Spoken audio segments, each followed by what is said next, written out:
Assalamualaikum. Baik, selamat siang semuanya. Kita mulai kuliahnya ya. Hari ini kita akan diskusi tentang rangkaian-rangkaian yang menggunakan dioda. Rangkaiannya itu dioda akan dipakai sebagai rectifier, sebagai filter. Kemudian nanti kita lihat beberapa rangkaian tambahan seperti dioda sebagai regulator, sebagai pembentuk sinyal ya, sebagai clipper, clamper, dan voltage multiplier. Kita akan lihat detailnya di slide ini. Saya tampilkan sebuah power supply, sebuah diagram power supply yang secara umum bagian-bagiannya terdiri dari ini. Jadi ada input AC, kemudian nanti input AC tadi dirubah, tegangannya dikecilkan oleh sebuah transformer menjadi lebih kecil, lalu nanti ada bagian rectifier yang menyelaraskan agar sinyalnya yang tadinya AC menjadi DC. Sesudah DC, rectifier nanti akan difilter agar lebih rata lagi. Sesudah difilter lalu dipasangi regulator agar tegangannya tidak berubah-ubah. Nah, di mana perannya si dioda dalam hal ini? Ya, perannya si dioda dalam hal ini ada di rectifier. Dioda akan bertugas di sini. Kemudian nanti pada saat kita meregulasi tegangannya, menstabilkan tegangannya pun dioda berfungsi lagi di sini sebagai regulator. Di sini ada dioda Zener, di sini ada dioda berfungsi sebagai rectifier. Oke, kalau gitu kita lihat detailnya pelan-pelan ya. Baik ya, kita lihat rangkaian pertamanya. Jadi hari ini memang kita akan lihat rangkaian-rangkaian dioda pada pemakaiannya. Nah, pemakaian yang pertama yang paling sederhana adalah dioda kita manfaatkan sebagai rectifier. Dalam hal ini adalah half wave rectifier. Rectifier setengah gelombang ya. Kenapa setengah gelombang? Karena hasilnya adalah setengah gelombang yang ditampilkan. Setengah gelombangnya lagi hilang. Jadi ini adalah rangkaian dasarnya, idenya. Saya punya sebuah sumber sinusoidal misalnya AC. Kemudian saya pasangi dioda ideal misalnya gitu ya, ideal nih. Kemudian ada bebannya di sini. Ketika inputnya berada di setengah periode pertama yang ini, ketika inputnya ada di sini, maka pada saat itu kutub di titik ini akan positif, lebih positif, sehingga dioda kita akan terbias maju karena dia mendapat tegangan positif gitu ya. Karena dia dibias maju, karena ini kita ada dianggapnya ideal, maka dioda itu seperti sebuah saklar yang terhubung, dibias maju. Nah, kalau terhubung seperti ini, maka apapun yang ada di sini, yang ada di sini akan diteruskan ke beban sini. Apa Pak yang ada di sini? Yang ada di sini adalah bagian yang ini nih. Bagian setengah gelombang positif. Sehingga akhirnya si setengah gelombang positif ini akan diteruskan ke beban. Kalau kita lihat di osiloskop, di beban itu akan keluar outputnya seperti ini. Begitu ya. Lalu ketika sinyal inputnya adalah setengah gelombang berikutnya yang negatif, yang ini adalah input berikutnya, maka dioda sekarang seperti dibias mundur. Karena kaki anodanya lebih negatif daripada kaki katodanya. Pada saat itu, ketika dibias mundur, maka dioda akan seperti saklar yang terbuka. Kalau saklar yang terbuka, maka ya terbuka ya, outputnya tidak ada apa-apa. Nol aja gitu. Akhirnya di beban kita akan dapatkan outputnya seperti ini. Berulang ketika inputnya adalah setengah periode positif yang lain, dioda seperti saklar tertutup lagi, outputnya akan ada lagi. Begitu seterusnya, akhirnya saya dapatkan sinyal output yang seperti ini yang kemudian disebutnya sebagai half wave. Karena hanya setengah saja, setengahnya lagi hilang, setengah ada, setengah hilang. Nah, kalau ini diukur dengan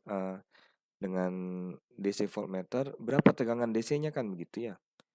Ini DC, ya DC karena hanya ada satu polaritas positif saja. Ini AC karena ada dua polaritas positif dan negatif. Jadi yang dimaksud dengan DC itu kalau saya punya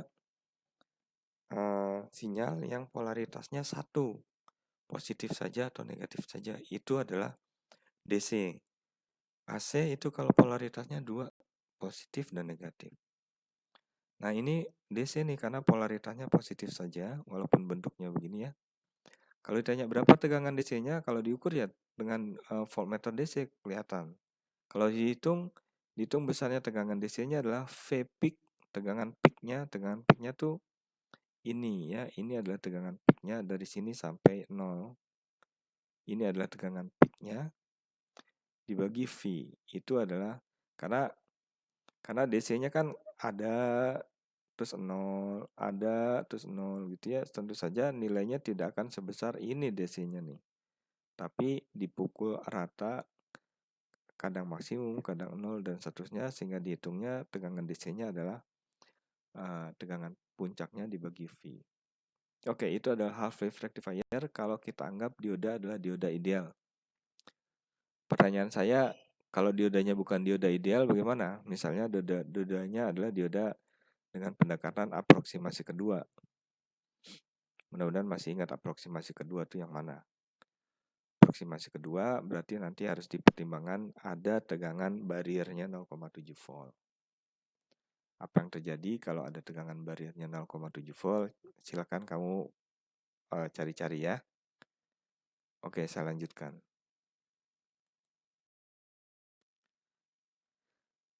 Nah, ini adalah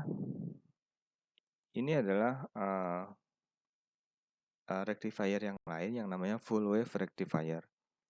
Full wave berarti gelombang penuh. Kalau tadi kita hanya menggunakan satu dioda, sekarang kita gunakan dua dioda. Dua dioda D1 dan D2. Nah, ini ada transformer ya, sinyal AC dari listrik rumah kita, lalu ada transformer yang akan menurunkan tegangannya. Nah, sekarang bagaimana saya bisa dapatkan full wave rectifier-nya? Jadi, ini adalah sinyal inputnya nih. Sinyal inputnya kadang-kadang punya polaritas positif, kadang-kadang punya polaritas negatif. Ketika polaritasnya positif, maka di output dari transformer saya akan positif dengan ground ya dibandingkannya, karena di sini ternyata ada tab di tengah dengan ground. Maka titik ini akan positif sehingga dioda 1 akan dibias maju karena anodanya lebih positif daripada katodanya. Sehingga seperti yang tadi, kalau ini dianggap saklar maka seperti saklar tertutup. Kalau saklar tertutup, apapun yang ada di sini akan sampai di beban. Sehingga saya akan dapat ini. Kita akan dapat ini. Nah, ketika setengah periode berikutnya yang negatif, maka kondisinya jadi seperti ini. Yang di sininya tadi negatif nih gitu, yang ininya seolah-olah jadi positif. Nah, ketika di sini lebih positif, maka dioda yang kedua akan dibias maju. Dioda kedua akan dibias maju, akan ada arus mengalir dan sinyal yang sampai di sini akan diteruskan ke beban, sehingga saya dapatkannya ini pada saat dia setengah periode negatif.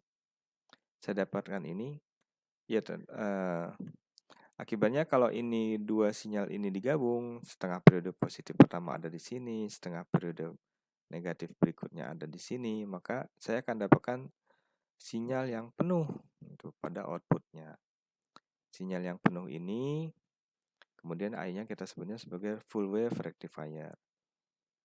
Bagaimana dengan tegangan DC-nya? Lebih besar atau lebih kecil dari yang tadi? Lebih besar harusnya ya. lebih banyak kok. Kalau tadi kan setengah ini hilang nih, ini nggak ada misalnya, ini nggak ada.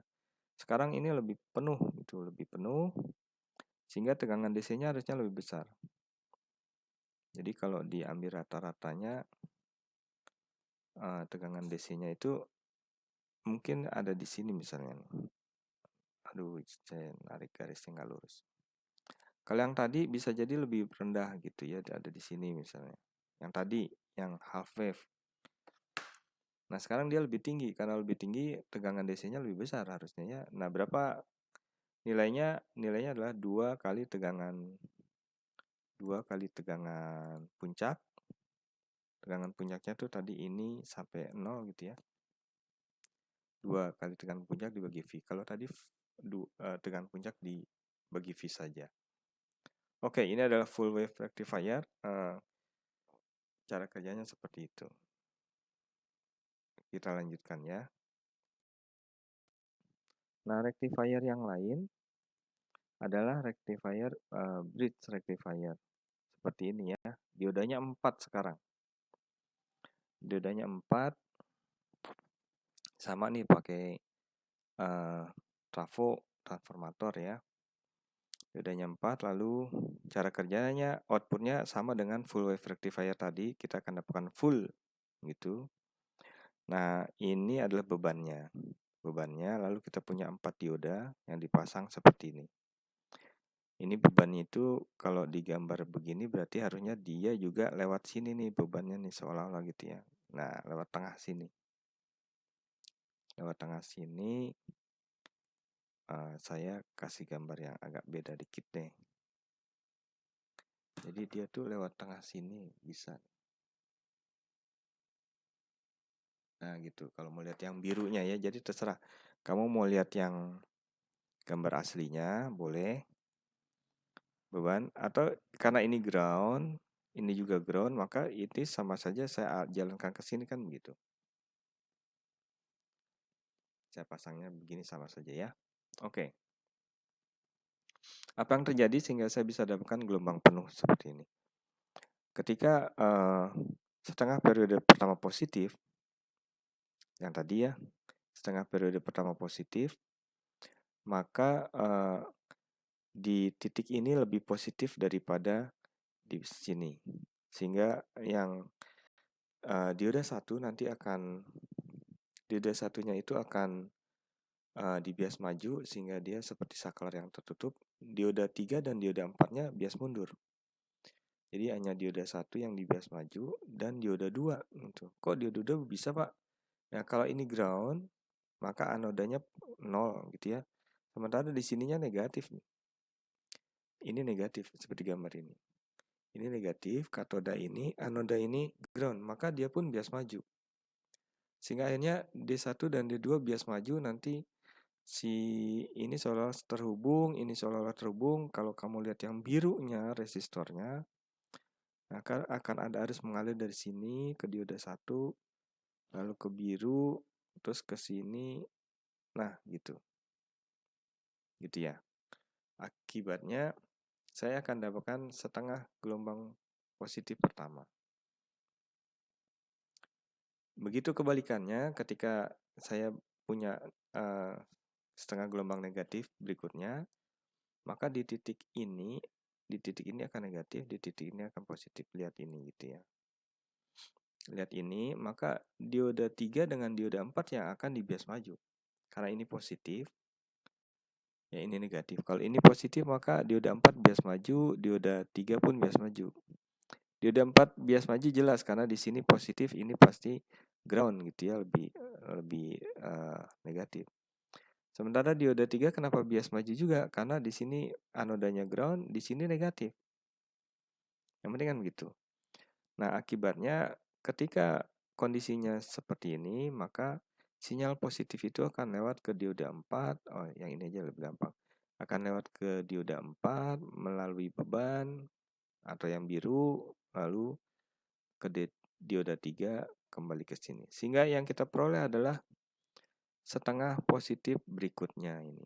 Nanti berulang lagi positif yang tadi, kemudian berulang, terus akhirnya kita dapatkan gelombang penuh seperti ini. Berapa tegangan DC-nya? Sama dengan tadi ya. 2 kali tegangan puncak dibagi V. Nah, itu kan ideal karena dianggap dia sebagai saklar. Kalau dia didekati dengan pendekatan kedua, maka kamu punya tegangan barrier 0,7 volt.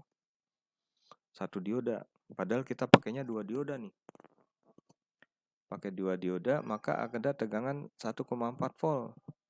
Sehingga tegangan puncak ini akan turun 1,4 volt. Bayangkan kalau rectifier kamu adalah rectifier DC 5 volt dikurangi 1,4 volt kan tinggal 3,6. Turunnya banyak nih.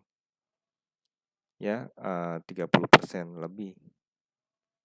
Jadi mungkin itu jadi kelemahan dia. Kalau kita perhatikan aproksimasi kedua, maka tegangan output dari bridge rectifier akan berkurang banyak, berkurangnya 1,4 volt. Solusinya gimana? Ya, pakailah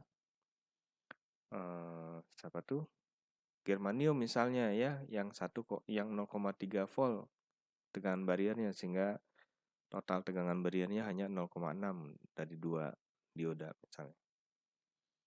Nah, ini salah satu kelemahannya si bridge rectifier. Nah, kalau dibuat summary-nya, ketiga jenis rectifier tadi kita akan dapatkan begini ya. Pada half wave kita hanya menggunakan 1 dioda, full wave 2, bridge-nya 4. Inputnya ini, lalu outputnya tadi ya, tegangan peak-nya. Kemudian ini adalah bagaimana tegangan outputnya. Lalu kalau seandainya kita dekati dengan pendekatan kedua, ini yang kita peroleh, dikurangi 0,7, 1,4. Lalu frekuensi ripple-nya itu tadi yang masih belum rata gitu ya, outputnya belum rata. Nanti kita akan lihat bagaimana mengatasi frekuensi ripple-nya. Oke, kita coba lihat ya. Oke, ini adalah filternya. Tadi kan masih punya ripple. Ripple tuh ketika sinyal outputnya tuh belum rata, jadi masih bergolak seperti ini nih. Masih seperti ini. Maunya kita kan lurus gitu, lurus, DC-nya tuh lurus, rata gitu.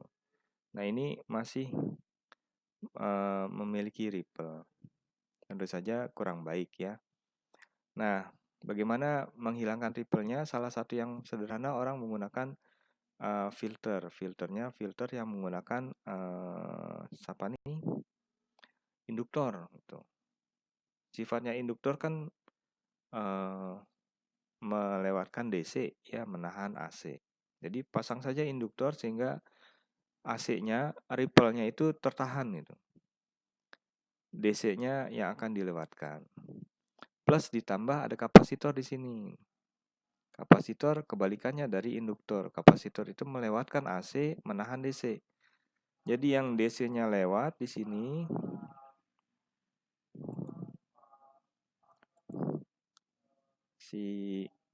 yang DC-nya itu akan lewat sini. Kalau nanti sebagian masih ada, lalu sebenarnya DC-nya itu akan kita arahkan ke beban ya kan, ke sini.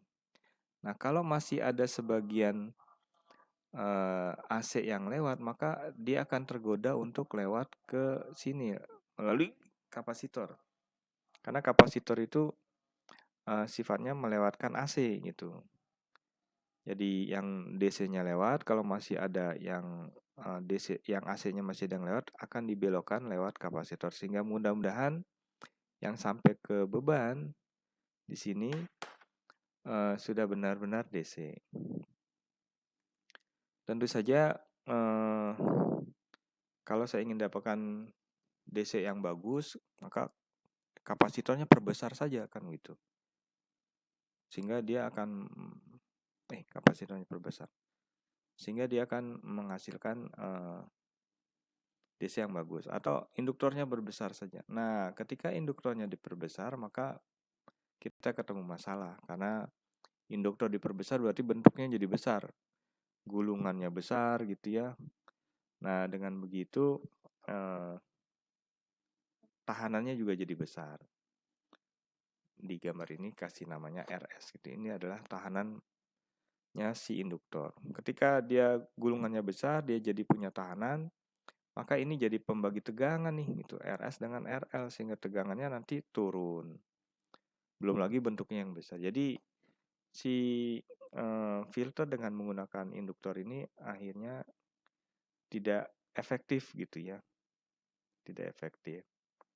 Lalu orang menggunakan metode lain. Kapasitor sajalah gitu ya. Akhirnya pakai kapasitor seperti ini. Jadi ini adalah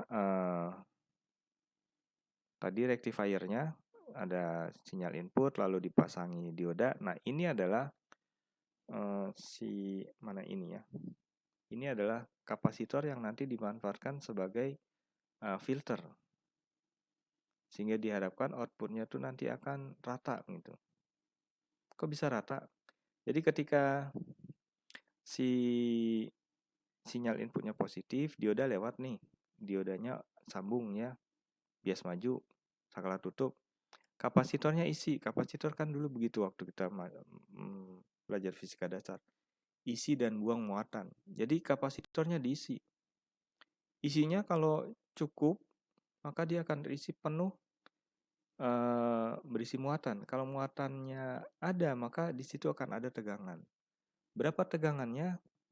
Maksimum tegangan yang ada di kapasitor itu akan sama dengan tegangan inputnya. Sehingga ketika dia diisi pada saat dia di bias maju tadi, misalnya di bagian ini gitu ya, dia akan di bias maju, maka kapasitor diisi itu sampai sini nih, penuh sini. Sehingga tegangan di kapasitor adalah tegangan yang sama dengan tegangan peak-nya input. Nah, ketika dia di bias mundur diodanya, terbuka kan, harusnya tadi outputnya adalah half wave yang tadi ya. Jadi harusnya kan ini saja nih, ini terus ini gitu harusnya.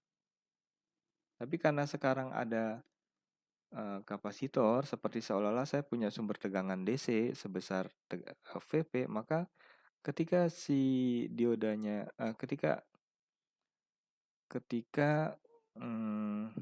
sinyal inputnya itu ada di sini, dia tegangannya itu lebih kecil daripada dengan kapasitor. Sehingga yang dilihat oleh beban di titik ini adalah tegangan kapasitor ini. Nanti siklusnya berulang lagi. Oke, itu kalau seandainya tegangan kapasitornya cukup besar. Kalau seandainya tidak cukup besar, maka sebenarnya kan ada buang muatan si kapasitor. Jadi ketika kapasitor diisi, ini dioda bias maju ya. Kemudian diodanya seolah-olah saklarnya dibuka, terlepas, maka yang memberi tegangan ke beban di sini adalah tegangan yang ada di kapasitor. Lalu nanti siklusnya datang lagi yang baru kapasitornya diisi lagi. Kapasitornya diisi lagi lalu isi. Seperti itu. Berulang-ulang. Nah, kalau seandainya cukup bagus tegangan di kapasitor, maka bukan miring begini tapi bisa jadi agak naik gitu ya. Atau lebih jadi rata. Atau seperti yang di atas ini lurus aja gitu. Itulah yang terbaik. Nah, ini fungsinya si kapasitor sebagai filter ya, sehingga mudah-mudahan frekuensi ripple-nya yang tadi ini ripple-nya nih, ini kan ripple-nya nih gitu, itu akan hilang. Atau kalau tadi ada yang lebih bagus lagi sebenarnya hanya begini gitu ya, ini akan hilang jadi rata gitu oleh si kapasitor. Nah, akhirnya kalau kita kembali ke blok diagram tadi, kita sudah diskusikan bagian-bagian dari sebuah power supply ini ya, rectifiernya, lalu filternya sudah kita diskusikan. Jadi transformer itu menurunkan tegangannya, kemudian rectifier itu merubah AC menjadi DC, seperti penjelasan di sini ada half wave, lalu dihaluskan oleh filter dengan metode kapasitor deh misalnya gitu ya. Dan terakhir nanti kita akan lihat bagaimana tegangannya dibuat konstan oleh Zener. Baik, itu tentang rectifier. Ini ada contoh troubleshooting, silakan kamu pelajari ya. Mudah-mudahan dengan pemahaman yang tadi troubleshooting ini bisa diselesaikan. Ya, silakan dipelajari. Kalau kalau kita lihat problemnya lalu solusinya apa gitu ya, kasih tahu di sini. Oke, ini tadi tentang troubleshootingnya. Oke, kita lanjutkan tentang penggunaan dioda sebagai bukan pengolah sinyal ya, pembentuk sinyal deh gitu saya sebutnya. Sinyalnya jadi dibentuk oleh si dioda. Yang pertama katanya namanya clipper dan limiter. Clipper itu motong gitu ya, dipotong. Rangkaiannya seperti ini. Jadi saya punya sumber AC, terus ada tahanan dalamnya gitu ya, tahanan dalamnya, kemudian ada dioda. Ini beban. Nah, ketika kita berada di positif pertama, dioda ini bias maju, ya nggak? Ketika inputnya positif, maka dioda ini bias maju. Kalau dia di bias maju, maka dioda itu seperti saklar yang terhubung. Jadi ini nyambung aja gitu, langsung nyambung. Lalu apa yang terjadi kalau kamu punya rangkaian seperti ini? Ada nggak sinyal di beban? Nggak ada. Karena ini seperti di bias maju, maka semua arus itu akan jalan ke sini, nggak ada yang ke beban. Kalau ini tahanannya kecil, maka dia akan pilih ini. Akibatnya di output ada sinyal nggak? Tidak ada. Pada saat itu tidak ada sinyal. Jadi ketika inputnya positif, di output ini tidak ada sinyal. Ini nih, gitu ya. Nah, ketika inputnya yang negatif, yang ini, diodanya bias mundur. Ya, ketika dia mundur, ini seperti saklar yang terbuka. Saklar terbuka ya berarti kamu cuma punya rangkaian ya ini, dan RL gitu saja. Tanpa ini putus kok. Terbuka kok saklarnya. Maka apapun yang ada di sini akan sampai di sini. Apapun yang ada di sumber akan sampai di beban. Sehingga outputnya akan ini. Nah, terus diulang lagi. Akhirnya saya dapatkan bentuknya seperti ini outputnya. Terus 0,7 ini dari mana? Ketika tadi saklarnya di bias maju, itu kan sebenarnya ada tegangan barrier ya. Ada tegangan barrier yang kalau saya gambar di sini ya, ini saya gambarnya jadi seolah-olah ada tegangan gitu loh. 0,7 volt. Nah, yaitu yang akan terukur oleh beban. Ini dia nih. Kalau kamu mendekati pendekatan kedua, tapi kalau kamu anggap itu ideal ya beneran tidak ada 0,7 volt rata ini. Nah, ini adalah dioda sebagai clipper, mengklip gitu ya, sinyal.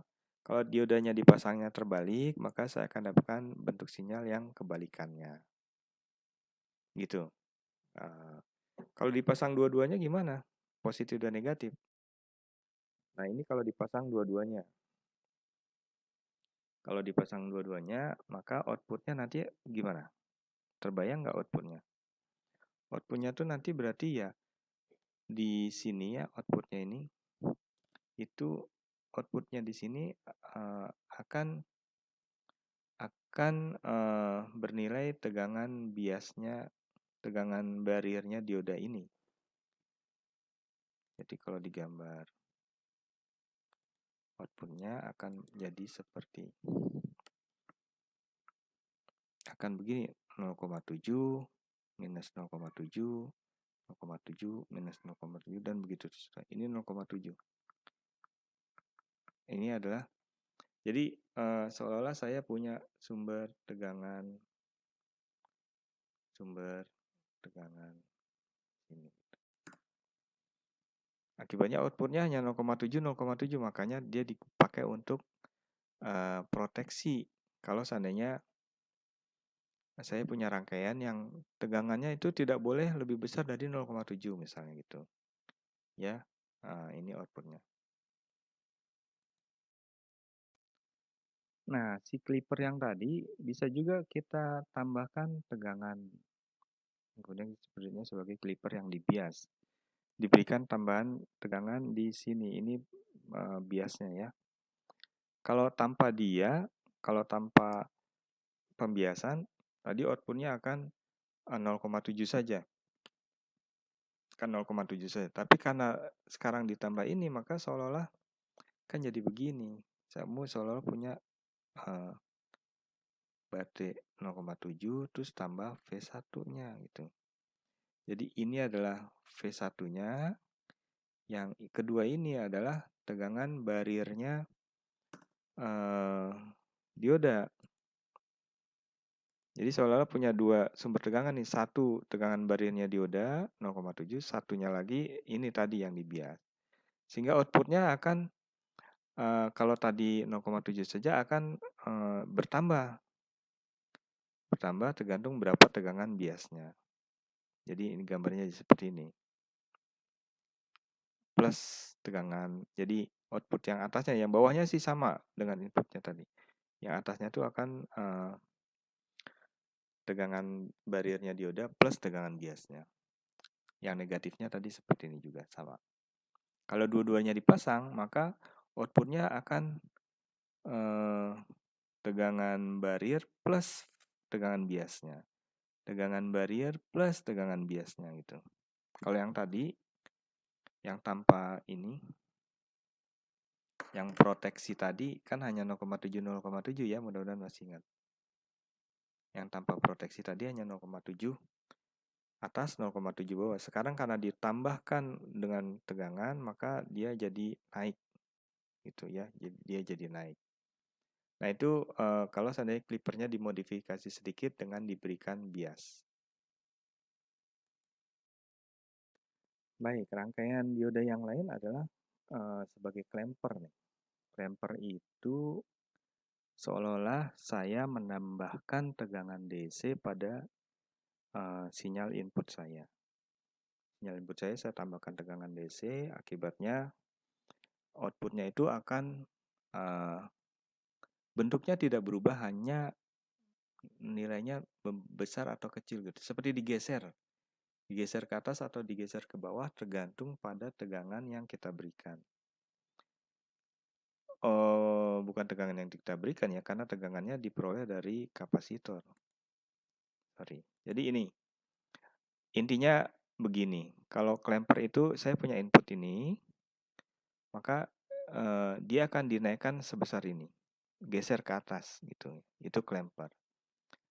Itu bilangnya positif clamper ya. Kalau negatif clamper tentu saja tinggal kebalikannya, dia akan didorong ke bawah. Nah, gimana cara kerjanya? Ini adalah rangkaiannya. Saya punya dioda, punya kapasitor, punya sumber.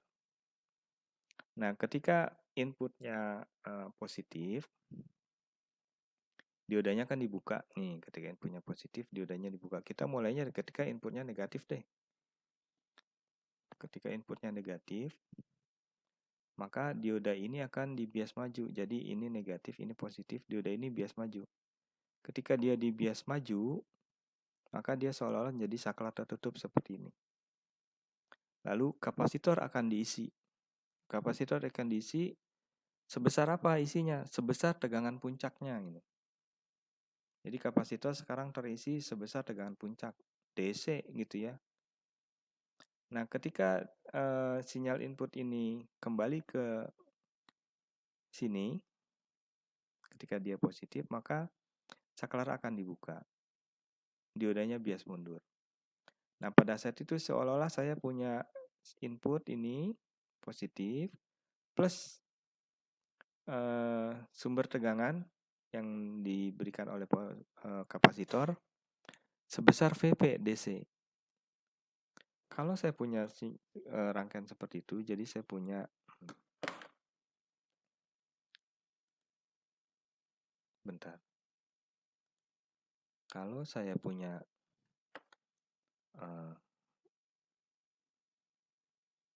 sumber DC, kemudian ini AC gitu ya.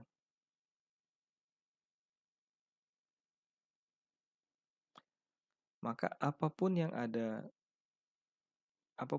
di sini di sumber AC ini, nilainya itu akan ditambahkan oleh DC-nya. Jadi dia misalnya begini, dia akan naik ke atas, ditambahkan jadi ini ditambah, akhirnya kan sinyalnya naik. Kalau 0, ya 0 ditambah dia, naik jadi ke atas gitu. Sehingga apapun yang ada di sini, apapun yang ada di sumber ini akan ditambahkan sebesar Vp. Oh, kalau gitu ini ditambah VV jadi ini gitu ya. Yang ini, yang bawah ini ditambah VP ya jadi naik ke atas gitu. Begitu seterusnya. Sehingga seolah-olah seperti gambar di awal tadi, klemper itu menaikkan dia menjadi ini. Kalau tidak ideal ada sedikit 0,7 volt gitu ya, turun. Itu karena tegangan barrier dioda. Baik, itu adalah cara kerjanya si klemper, menaikkan tegangan. Tentu saja kalau ada positif klemper, ada juga negatif klemper yang justru kebalikannya ya, tinggal dibalik bentuk arah diodanya, maka sinyalnya nanti akan turun semua sebesar Vp. Oke ya, tadi adalah beberapa penggunaan dioda rangkaiannya. Sekarang kita lihat dioda-dioda yang agak beda dikit, gitu ya, agak berbeda fungsinya dalam hal ini. Ada dioda Zener, ada LED, ada varaktor. Kita lihat satu persatu ya. Zener. Zener itu menarik ya. Zener itu adalah dioda yang khusus digunakannya bukan di daerah sini. Jadi kalau kita ingat kurva tegangan arusnya dioda, ini kan daerah bias majunya nih yang ini. Nah, ini daerah bias mundurnya. Nah, si Zener itu justru dipakainya di daerah bias mundur itu. Bukan di sini. Simbolnya beda dikit ya. Jadi dia justru dipakainya di daerah bias mundur. Jadi dia harus diberikan tegangan yang lebih besar dari tegangan Zenernya. Misalnya tegangan Zenernya 5 volt gitu. Kita berikan saja dia 7 volt, maka outputnya akan 5 volt.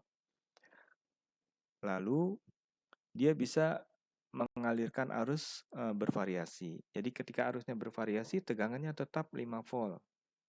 Ayo, itu sumber tegangan atau sumber arus tuh. Kalau arusnya bervariasi, tegangannya konstan misalnya gitu ya. Nanti dicek lagi. Nah, akhirnya si Zener ini kan bisa dipakai sebagai penstabil tegangan tadi di bagian power supply bagian belakang ya, si regulatornya. Karena dia akan menahan tegangannya konstan di tegangan Zener, tegangan breakdown-nya, ketika arusnya berubah-ubah seperti ini. Bentuknya kecil ya tuh, lebih imut daripada dioda biasa. Tapi kalau saat dipakai untuk regulator, tentu saja lebih larinya lebih tahan panas.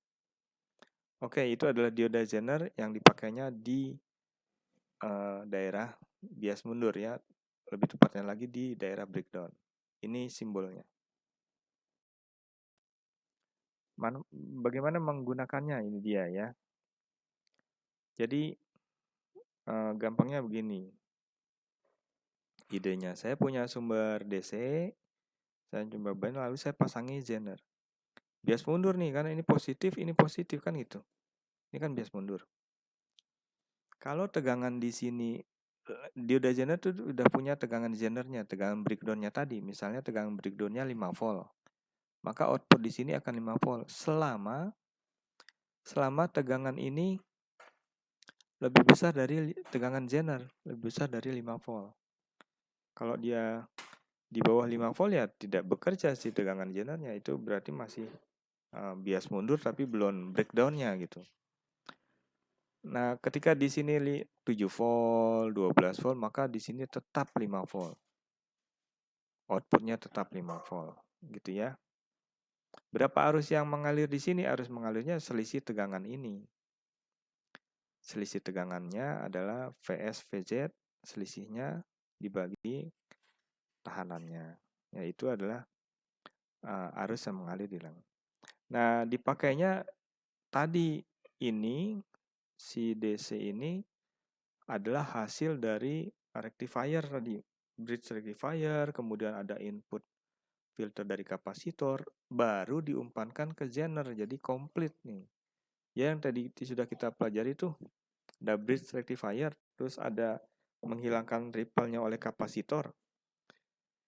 Sebelum ke beban kita pasangi zener, sehingga tegangan di outputnya itu akan dijaga konstan gitu ya. Oke, itu adalah fungsinya si dioda zener sebagai penstabil tegangan ketika arusnya berubah-ubah. Yang perlu diingat, dia dipasangnya bias mundur. Gitu. Nanti coba kamu cek di buku ya, contoh 5.1 silakan dibaca, dipelajari soalnya di bukunya ya.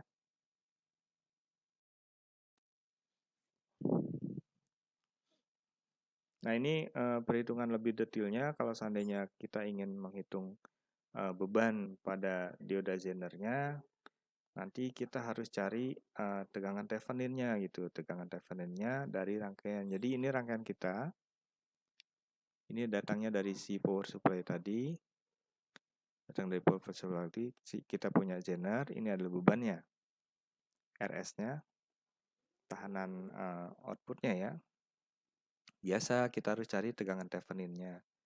Tegangan Theveninnya ini pembagi tegangan nih, seperti RS, ada RL gitu ya. Ini adalah tegangan Thevenin, lalu arusnya tadi sudah.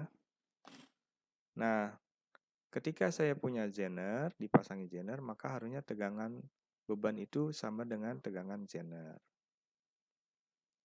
Sehingga arus yang mengalir di beban itu harusnya adalah arus mengalir di beban itu adalah tegangan dibagi RL. Sehingga arus zenernya harusnya kecil ya. Lihat aja nih kan. Tadi kita punya IS, arus yang mengalir di sini. Lalu punya arus beban gitu. Berapa arus yang mengalir di zener? Ya, ini Kirchhoff nih, ada arus datang, lalu terbagi 2 arusnya. Jadi kita punya di sini punya IS, lalu di sini ada IL, di sini ada IZ. Ya tinggal di Kirchhoffkan saja, ada arus datang IS, maka IZ-nya adalah IS dikurangi IL ya, itu adalah arus yang ada di zener. Nah, itu perhitungannya bagaimana beban yang harus ditanggung oleh zener ketika dia difungsikan sebagai regulator.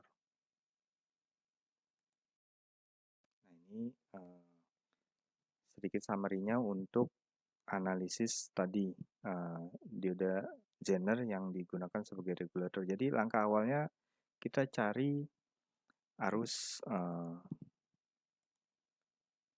di RS tadi. Ya, sudah dapat arus, lalu hitunglah tegangan beban. Tegangan beban, sudah tegangan beban, hitung arus beban IL. Jadi sudah punya IS, punya IL, kita akan dapatkan berapa arus zenernya. IS tadi ya. IZ adalah IS dikurangi IL. Ini ada contohnya, tadi kamu bisa lihat lah, ini ya, gampang nih. Ini zener sebagai regulator, berapa Theveninnya adalah pembagi tegangan antara ini dengan ini. Pembagi tegangan dapat 14,2 volt tegangan Theveninnya. Sementara Zener kita bekerja pada 10 volt. Berarti sudah bekerja belum nih? Pertanyaannya kan begitu. Apakah Zenernya sudah berada di daerah breakdown-nya dia? Sudah ya, karena tegangan yang sampai di Zener itu besarnya 14,2 volt di sini. Tegangan di sini 14,2 volt, sementara tegangan breakdown Zenernya 10 volt. Sehingga dia sudah berfungsi sebagai regulator. Karena dia sudah berada di daerah breakdown-nya. Gitu ya. Ini bisa dicek dengan menggunakan multisim. Kemarin sudah diberikan oleh Alangga sebagai asistennya bagaimana menggunakan multisim. Silakan dicoba-coba. Kamu turunkan saja nih 18 volt turun jadi 12, jadi 10, misalnya di 8, apa yang terjadi di sini. Baik, kita lanjut. Dioda lain adalah LED, Light Emitting Diode, dioda yang bisa memancarkan cahaya ya. Warnanya macam-macam. Ini sih versi lama nih. Sekarang diodanya sudah bagus-bagus ya, bisa satu dioda bisa banyak warna. Coba nanti dicek deh. Karena dia dioda juga, maka ya pasangnya sama, bias maju, bias mundur. Dia akan nyala kalau dia bias maju, dia akan mati kalau dia bias mundur. Coba nanti dicek bagaimana ya dioda LED itu bisa menghasilkan warna yang berbeda-beda gitu. Bagaimana metodenya, coba dicari tahu. Dioda yang lain adalah fotodioda. Dioda yang aktif kalau dia mendapat cahaya. Jadi dia akan aktif kalau ada cahaya yang mengenai dirinya gitu ya. Jadi kalau cahayanya makin besar, maka dia akan mengalirkan arus yang makin besar lagi. Biasanya dioda ini dipakai bergandengan dengan LED. Jadi saya punya fotodioda, saya punya LED, itu LED tadi. LED-nya mengeluarkan cahaya, lalu dia akan sampai diterima oleh fotodioda. Di tengah-tengahnya ini biasanya dipakai untuk mendeteksi sesuatu yang kita sebutnya sebagai optocoupler gitu ya. Mendeteksi antara cahaya yang dikeluarkan oleh dioda LED dengan cahaya yang diterima oleh fotodioda. Baik, itu fotodioda. Baik ya, sebagai summary-nya hari ini kita sudah melihat diskusi rangkaian dioda. Dioda bisa digunakan sebagai penyiarah. Tadi ada rectifier, half wave, full wave rectifier dengan kelebihan dan kekurangannya masing-masing. Dioda juga bisa kita juga tadi sudah diskusi tentang filter gitu ya untuk menghilangkan ripple dari hasil rectifier tadi. Dioda juga bisa digunakan untuk merubah sinyal sebagai clipper, sebagai clamper tadi ya, clipper dipotong, clamper dinaikkan tegangannya. Dioda juga ternyata bisa dipakai untuk penstabil tegangan kalau dia adalah Zener, bekerja di daerah breakdown, reverse bias. Kemudian tadi juga kita sudah diskusi beberapa dioda yang lain, LED, menghasilkan cahaya, dan fotodioda. Baik ya, kalau tidak ada yang tanya, silakan dipelajari.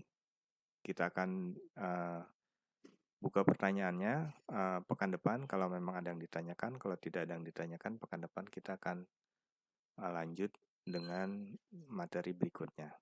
Terima kasih semuanya, mudah-mudahan semuanya sehat. Tetap di rumah, tetap